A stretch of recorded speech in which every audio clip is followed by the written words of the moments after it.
அஸ்ஸலாமு அலைக்கும் வரஹ்மத்துல்லாஹி வபரகாத்துஹு. அல்ஹம்துலில்லாஹ்.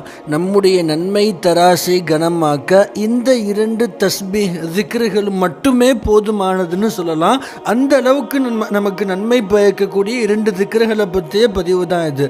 நபி ஸல்லல்லாஹு அலைஹி வஸல்லம் அவர்கள் சொல்லியிருக்கிறதா அது முஆத் இப்னு ஜபல் ரலியல்லாஹு அறிவிக்கிறாங்க. தப்ரானி கிதாபில் பதிவாகிற ஹதீஸ். நபி ஸல்லல்லாஹு அலைஹி வஸல்லம் அவர்கள் சொல்கிறாங்க, கலிமத்தானி இஹ்தாஹுமா லைஸ லஹா நாஹியத்துன் தூனல் அர்ஷ் வல் உக்ரா தம்லஉ மா பைன ஸமாஇ வல் அர்ல் லா இலாஹ இல்லல்லாஹ் அல்லாஹு அக்பர்.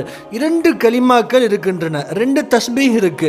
அவற்றில் ஒன்று லா இலாஹ இல்லல்லாஹ், அது அரிஷை அடைவதற்கு முன் எங்கும் நிற்பதே இல்லை. அதாவது லா இலாஹ இல்லல்லான்னு ஒரு அடியார் ஒரு முறை சொல்றாரு அப்படின்னா அந்த கலிமா அல்லாஹுடைய அரிஷை சென்றடைகிறதுக்கு எந்த தடையுமே கிடையாது. நபி ஸல்லல்லாஹு அலைஹி வஸல்லம் அவர்கள் சொல்லி காட்டுறாங்க. அந்த அளவுக்கு பரிபூர்ணமான கண்டிப்பாக நமக்கு நன்மை தரக்கூடிய ஒரு திக்ர் தான் லா இலாஹ இல்லல்லாஹ்.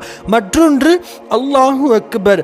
அல்லாஹு அக்பர்னு யார் ஒருத்தர் ஒரு முறை சொல்றாரோ வானம் பூமிக்கு இடையே உள்ளவற்றை ஒளி அல்லது கூலியினால் நிரப்பிவிடும். அந்த இடைப்பட்ட அந்த இடைவெளியை நன்மையால் அந்த ஒரு தஸ்பீஹ் நிரப்பிடும் அப்படின்னு நபி ஸல்லல்லாஹு அலைஹி வஸல்லம் அவர்கள் சுப செய்தி சொல்லியிருக்கிறாங்க.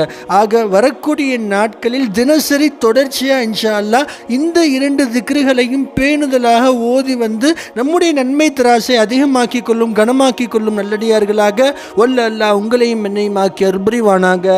ஆமீன். அஸ்ஸலாமு அலைக்கும் வரஹ்மத்துல்லாஹி வபரகாத்துஹு. நாம் சார்ந்த முஸ்லிம்கள் சம்பந்தப்பட்ட விஷயங்களை தினமும் தெரிந்து கொள்வதற்கு நம்ம சேனலை மறந்துடாமல் சப்ஸ்கிரைப் செஞ்சு வச்சுக்கோங்க. மற்ற முஸ்லிம்களுக்கும் நம்ம சேனலை ஷேர் பண்ணுங்க. வல்ல அல்லாஹ் நம்ம அனைவரையும் கபூல் செய்வானாக. ஆமீன்.